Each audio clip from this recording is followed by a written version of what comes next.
ታሪክና ክጅምር ከሎ ቅድሚ ነዊሕ ዓመታት ትርከብ ዝነበረት ዓባይ ሃገር ውሽጢ እንትኸውን ነቲ ሃገር ዘመሓድራ ንጉስ ኤልሳና ጁልየስ ዝበሃላ ክልተ ጓላት ቆልዑ ወሊዱ ከም ዝነበር የርእየና።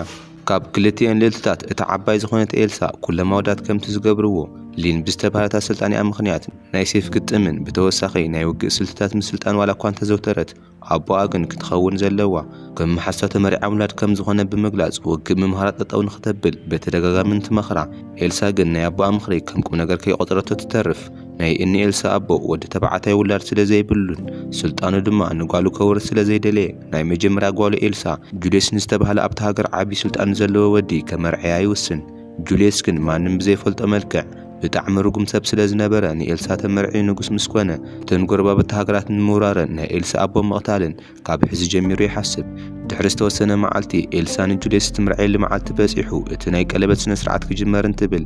ኤልሳ ተገዲዳ ዝመፀ ሓዳር እምቢ ብምባል ጁልየስ ደው ኢሉ እናሃለየ ገዲፋቶ ትወፅእ። እዚ ምስ ኮነ ድሕሪ 2 መዓልቲ ኤልሳ ካብ ምድቃሳ እንትትስእ ንባዕላ ኣብ ሓደ ገዛ ተዓፅያ ክልተ ኢዳ ክዓብ ሰንሰለት ተኣሲራ ትረኽቦ። ኤልሳ ምስ ዘከረት ኣብቲ ዝሓለፈ መዓልቲ ምሸት ናይ ጁልየስ ወታደራት መፂኦም ኣለዋትካ ዝጥፍእ መስተ ኣገዲዶም ከም ዘስተይዋ ብሕልሚ መልክዕ ይረኣያ። ኤልሳ ናብቲ መስኮት ጽግዕ ምስ በለት ዘሊላ ንምምላጥ ዋላ እኳ እንተሓሰበት ግን ነዊሕን ብእምኒ ዝተመልአ ቃላይ ምዃኑ ምስ ረኣየት ፈሪሓ ሓሳባ ትቕይር። ሽዑ ኤልሳ ሰባት ናብ ክፍላ እናመፁ ከም ዝኾን ድምፂ ስለ ዝሰምዐት ካብ ምድቃሳ ከም ዘይተላዕለት ብምምሳል ኣብ ዓራታ ትድቅስ። ክልተ ወታደራት ከዓ ናብቲ ኤልሳ ዘላቶ ክፍሊ ኣትዮም ናብኣ ምስ ተጸግዑ ኤልሳ ከዓ እታ ሓደ ኢዳ ብዝገርም መልክዕ ካብቲ ሰንሰለት ብምውፃእ ንኽልቲኦም ወታደራት በብተራ እናሃረመቶም ትጸንሕ እሞ ነቲ ሓደ ወታደር ዓይኒ ወጊኣ እንትትቐትሎ ነቲ ሓደ ድማ ብካራቴ ሃሪማ በቲ መስኮት ተጽድፎ። ብዙሕ ከይጸንሐ ግን ሓደ ካልእ ወታደር ናይቲ ባእሲ ድምፂ ሰሚዑ ነገራት ንምጽራይ ናብቲ ኤልሳ ዘላቶ ክፍሊ እንተኣቲ ኤልሳ ከዓ ንዕኡ እውን ብዓብዪ መዶሻ ብምህራም ተቐትሎ። ብድሕሪ ኤልሳ ናይቲ ሓደ ኢዳ ሰንሰለት ፈቲሓ ካብቲ ዝነበረቶ ክፍሊ ወፂኣ ናብ ካልእ ክፍሊ ብምእታይ ብመስኮት ጌራ ንደገ ምርኣይ ትጅምር። ኤልሳ ፈጺማ ብዘይተጸበየቶ ኩነታት ኣዲኣ ኣቦኣ ንእሽተይ ሓፍታ ቫዮሌት ጁልየስና ናይ ጁልየስ ወታደራት ኣዛዝ ዝኾነት ሞይራ ዝተባሃለት ሓደገኛ ጓል ምኽንያት ኣብ ኢድ ቁፅጽሮም ኣትዮም መፈንቅለ መንግስቲ እናተኻየደ ከም ዝኾነ ትርኢ። እቲ ንጉስ ብጁልየስ ምስ ተተሓዘ ንጁልየስ ዝፍጽሞ ዘሎ ናይ ዕብዳን ስራሕ ጠጠው ንኸብል ዋላ እኳ እንተነገሮ ጁልየስ ግን እቲ ሃገር ብኸምኡ ዓይነት ድኹም ሰብ ክትመራሕ ከም ዘይብላ ብምግላጽ ነቶም ወታደራቱ ኣዚዙ ምስ ቤተሰቡ ናብ ቤት ማእሰርቲ የእትዮም። ኤልሳ ኣብቲ ዘላቶ ኮይና ተሓቢኣ እናርኣየት እናሃለየት ናይ ሓፂን ቆቢዕ ዝገበረ ወታደር ናብቲ ኤልሳ ዘላቶ ክፍሊ ብምእታዩ ኤልሳ ከዓ ኣብቲ ክፍሊ ናብ ዝነበረ ማይ ኣትያ ብምሕባእ ካብቲ ወታደር ዓይኒ ልንእሽተይ ተምልጥ። እቲ ወታደር ካብቲ ክፍሊ ምስ ወፀ ካብቲ ማይ ወፂኣ ትንፋሳ ትእክብ እሞ ኣብቲ ርጉም ዝኾነ ጁልየስ ኢድ ዘለዎ ወለዳ ንምፍታሕ ምድላው ትጅምር። ነገር ግን ካብቲ ተሓቢኣትሉ ዝነበረ ክፍሊ ምስ ወፀት እቲ ሓፂን ቆቢዕ ዝገበረ ገጅፍ ወዲ ንኤልሳ ሓኒቑ ክቐትላ እንትፍትን ኤልሳ ግን ኢድ ብኢድ ባእሲ ሰልጢና ስለ ዝነበረት ኣብ ልዕሊኡ ተሰቒላ እቲ ሓፂን ቆቢዕ ኣውፂኣ በቲ ሓፂን ርእሱ ሃሪማ ተቐትሎ። ብድሕሪ ኤልሳ ናብ ሓደ ክፍሊ ኣትያ ኣብቲ ባእሲ ዝበፅሓ ቁስሊ እናሓከመት እናሃለየት ሕዚ እውን ኣብቲ ንሳ ዘላቶ ክልተ ወታደራት ስለ ዝኣተዩ ኤልሳ ንኽልቲኦም ወታደራት ምስ ሃረመቶም ብናይ ባዕሎም ቀስቲ ተኲሳ ብምውጋእ ናብ ገሃነም ትልእኾም። ካብኡ ኤልሳ ተሓቢኣ ብምኻድ ናብቲ መደቀስያ ክፍሊ ብምእታይ እቲ ሓቢኣ ቐሚጣቶ ዝነበረት ዘብለጭልጭ ሴፍ ተውፅኦ። ኤልሳ ሴፋ ሒዛ ናብቲ ወለዳ ዝተኣሰርቦ ቦታ ምጓዓዝ እንትጅምር ኣንደበት ኣብ ሓደ ክፍሊ ጸላኢ ጁልየስና ናይቶም ወታደራት ሓለቓ ሞይራ ቀፂሎም እንታይ ክገብሩ ከም ዘለዎም እንትማኸሩ ኤልሳ ትሰምዖም። ኤልሳ ተጸጊዓ ናይ ክልቲኦም ንግግር እናዳመፀት እናሃለየት ኣብ መንጎ ጁልየስና ሞይራ ይሰዓዓሙን ፍቕሪ ንምስራሕ ምድላው እንትጅምሩ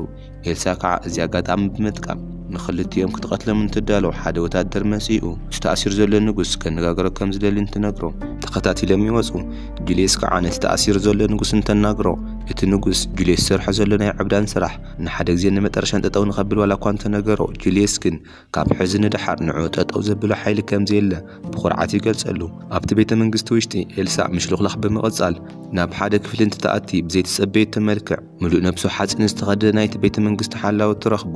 ኤልሳ ነቲ ሓፂን ዝተኸደነ ወዲ ብሴፍ ክትቐትሎ እንትትፍትን ናይቲ ሓላዊ ሓፂን ግን ብጣዕሚ ጥንኩር ስለ ዝነበረ ሓደ ነገር ከይገበረት ትተርፍ። ኤልሳ ብቕልጡፍ ናይ ባእሳ ስትራቴጂ ብምቕያር ናብቲ ሓፂን ዝተኸደነ ወዲ ነዳድን ሓውን ምስ ደርበየትሉ እቲ ወዲ ከም ናይ መስቀል ደመራ እናተቓጸለ ይጸንሕ እሞ ኣብ መወዳእታ ካብቲ ፎቕ ጸዲፉ ይመውት። ጁልየስ ከዓ እታ ክመርዓያ ዝሓሰበ ኤልሳ ከም ዘምለጠት ይርድኦ እሞ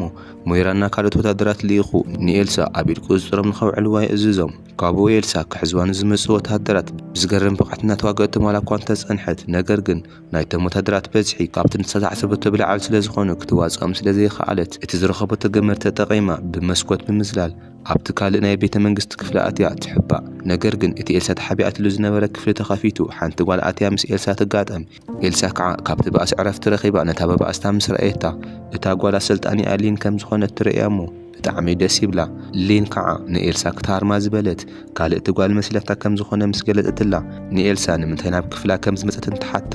ኤልሳ ከዓ እቲ ዝተፈጠረ ችግር ኩሉ ካብ መጀመርያ ክሳብ ሕዚ ዘሎ ትነግራ ሊን ከዓ ናይ ጁልየስ ስራሕ ምስ ሰምዐት ኤልሳ ንምሕጋዝ ተስማዕሚዓ ክልቲአን ተተሓሒዘን ናብቲ ናይ ኤልሳ ቤተሰብ ዝተኣሰሩሉ ክፍሊ ምኻድ ይጅመራ ኣብቲ መንገዲ ከዓ ሰለስተ ሓደገኛታት ወታደር ይረኽባ እሞ ክልቲአን ኣጓላት ንሰለስተ ማወዳት ይቐትሎም ሽዑ ከዓ ሞይራ ኣብ ጫፉ ኻራ ዘለዎ ሓለንጊ ብምሓዝ ናብቲ ንሰን ዘለዎ ክፍሊ ብምምጻእ ኣብ መንጎአን ሓያል ባእሲ ይለዓል ኣብቲ ባእሲ ሞይራ ስለ ዝሓየለተን ክልቲአን ኣጓላት ተማኺረን ኤልሳ ናብቲ ቤተሰባ ዝተኣሰሩሉ ክፍሊ እንትትኸድ ሊን ከዓ ናይ ሞይራ ትኹረት ንምክፍፋል ናብ ካልእ ክፍሊ ትኸይድ ኤልሳ ከዓ ኣብቲ ቤተ መንግስቲ ዘሎ ማይ መኸዲ ቱቦ ተጠቒማ ናብቲ ቤተሰባ ዝተኣሰሩሉ ክፍሊ ምስ በጽሐት ኣብኡን ዝነበረ ሓለውቲ ብቐሊሉ ብምህራም ንቤተሰባ ካብቲ ቤት ማእሰርቲ ነፃ ተውፅኦም ነገር ግን ንዓቶም ነፃ ምስ ኣውፅአቶም ብድሕሪኣ ወታደራት መፂኦም ርእሳ ብኽፉእ ሃሪሞማ ሓለዋታ ተጥፍእ ንእሽተይ ጸኒሓ ኤልሳ ናብ ሓለዋታ ምስ ተመለሰት ንሳ ቤተሰባን ሊንን ብሰንሰለት ተኣሲሮም ብተወሳኺ ድማ ብእኒ ጁልየስ ተኸቢቦም ትረኽቦ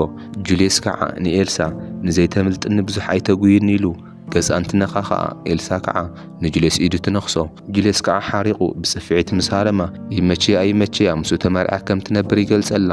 ኤልሳ ግን ንዓኣ ዝመርዓያ እንተኾይኑ ሙሉእ ዕድማኣ ንዕኡ ንምቕታል ንሓሰበት ከም ትነብርን ንሱ እውን ሙሉእ ዕድምኡ ብሰቐቐን ከም ዘሕልፍ ኣረጋጊጻ ትነግሮ ሽዑ ድማ ጁልየስ ናይ ኤልሳ ሃልኽ ብምርዳእ ኣብ ከክንዳ እታ ንእሽተይ ሓፍታ ቫዮሌት ከም ዝመርዓያን ብምንጋር ሞይራ ንኤልሳ ንክትቐትላ ትእዛዝ የመሓላልፍ ኤልሳ እውን ከም ገሌላ ነቲ ኣብ ጥቓኣ ዝነበረ ወታደር ብምህራም ሰይፉ ብምምንጣል ንባዕላ ካብ ሞት ምክልኻል እንትጅምር ሊን ከዓ እዚ ዕግርግር ተጠቒማ ንቫዮሌት ሒዛ ካብቲ ከባቢ ተምልጥ ኤልሳ ከዓ ብናይ ጁልየስ ወታደራት ንዘይምሟት ሰዓር እንትትገብር ሓደ ወታደር ንኤልሳ ልዕሉ ብመስኮት ገይሩ ናብታ ኣብኡ ዘሎ ዓብዪ ቃላይ የእትያ ኤልሳ ኢዳ ስለ ዝተኣሰረት ናብቲ ቃላይ ምስጣም እንትትጅምር ነገር ግን ብኣእምሮኣ ክትስልጥን ከላ ዝተነገራ ናይ ዕላማ ጽንዓት ብምዝካር ኤልሳ ንባዕላ ብረተትሊዓ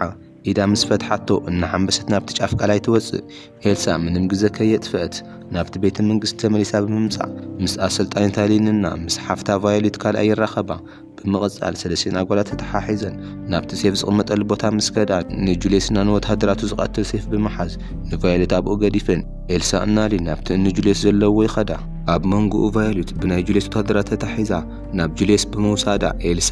ኣብ ቅድሚኣ ዝረኸበቶም ወታደራት እናቐተለት ናብቲ ጁልየስ ዘለዎ ክፍሊ ምስ በጽሐት ጁልየስ ምስ ቫዮሌት ንምምርዓይ እናተዳለየ ከም ዝኾነ ተስተውዕል ኣብ መንጎኡ ናይቶም ወታደራት ሓለቓ ዝኾነት ሞይራ ሓለንጋ ሒዛ ብምምጻእ ምስ ኤልሳ ንነዊሕ ሰዓታት እናተባእሳ እንትጸንሓ